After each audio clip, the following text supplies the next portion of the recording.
neste Parlamento, por o menos nesta iniciativa, pois temos algo de fortuna.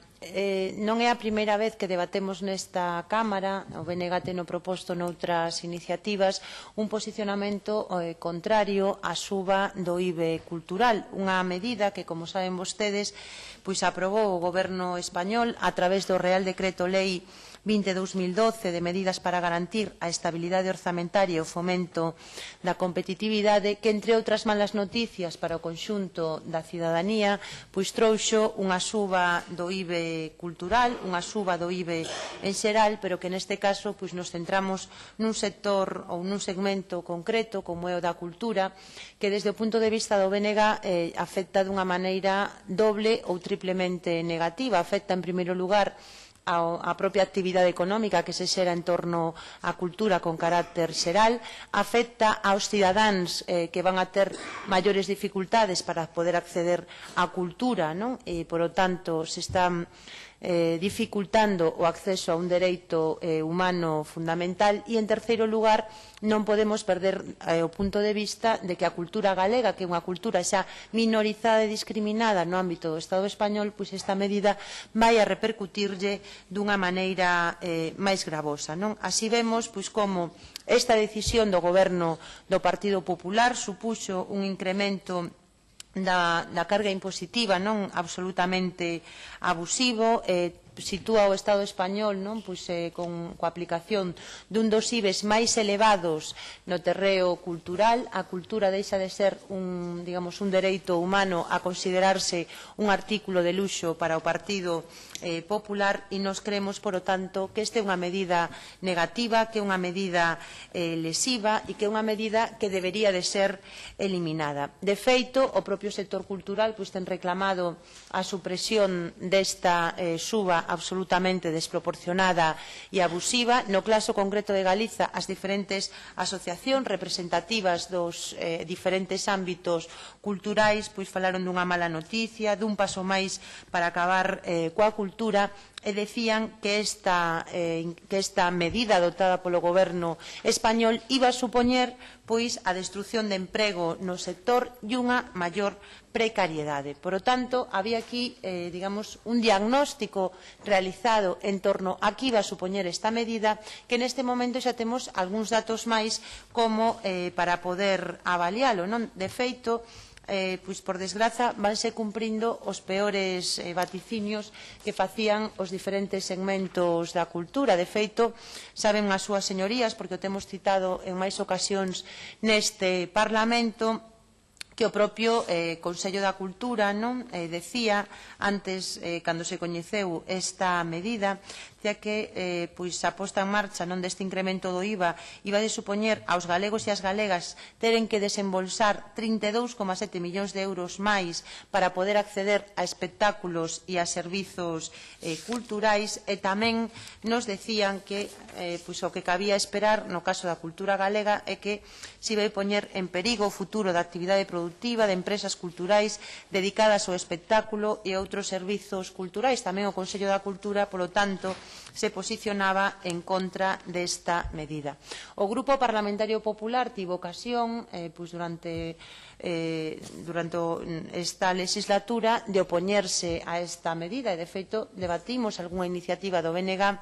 neste ámbito. Porén, negouse, e o que vemos é como efectivamente esta medida, sumada aos recortes e sumada a toda a política absolutamente lesiva para a cultura galega que está aplicando a Xunta de Galiza, pois lévanos a que teñamos realmente uns datos moi preocupantes en relación coa evolución do emprego no sector cultural. Na páxina do Observatorio Galego da Cultura só están os datos do ano 2012, pero parecen o suficientemente elocuentes. Vou a ler textualmente o que di o Observatorio para que logo non nos acusen de manipular a realidade. Que di en relación co emprego na cultura no ano 2012?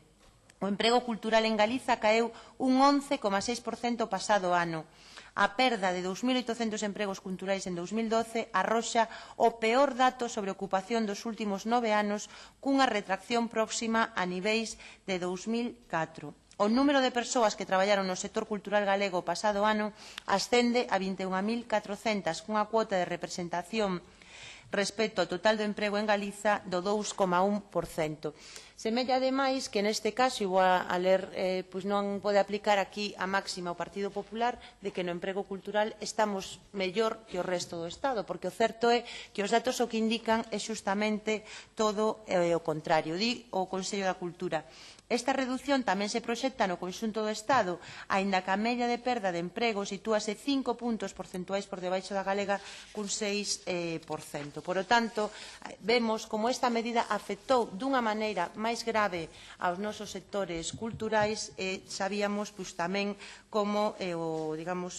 o emprego en Galiza ten un peso, unha proporción que é realmente importante, pero que debería ser moito maior e que non atende digamos, a potencialidade que desde este ámbito poderíamos ter. A nos parecenos que hai evidencias suficientes como para que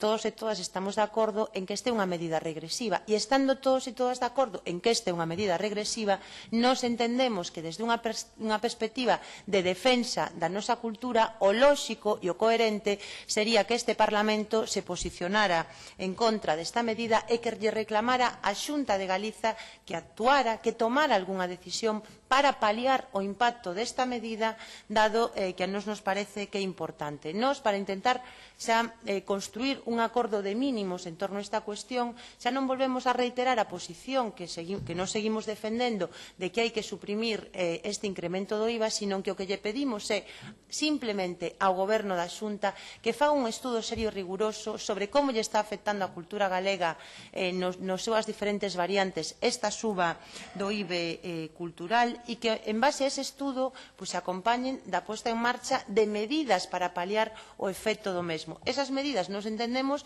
que logo as teremos que discutir, pero polo menos teríamos unha mínima posición de decencia da Xunta de Galiza, de non escurrir o bulto ante os problemas e, por unha vez, demostrarlle ao conxunto do pobo galego, ao conxunto dos sectores culturais, que fai algo máis que destruir e que fai algo máis que triturar a nosa cultura pouco a pouco. Por lo tanto, hoxe nos entendemos que a través desta iniciativa estamos defendendo unha cuestión de mínimos que é eu creo que o máis elemental que calquer goberno tería feito xa a estas alturas. Porén, nós xa sabemos que a Xunta de Galiza, neste momento, máis que unha institución ao servizo do país, é unha institución ao servizo dos intereses do Partido Popular en Madrid e, desgraciadamente, cun custe moi elevado a nivel de calidade de vida para os nosos cidadáns e tamén para unha das cuestións que máis nos identifican e que máis nos deberían de unir, que somos galegos e galegas e que temos unha lingua e cultura propia. Lástima que teñamos un goberno que despreza e ataca os nosos sinais de identidade. Moitas gracias, señora Pontón. Turno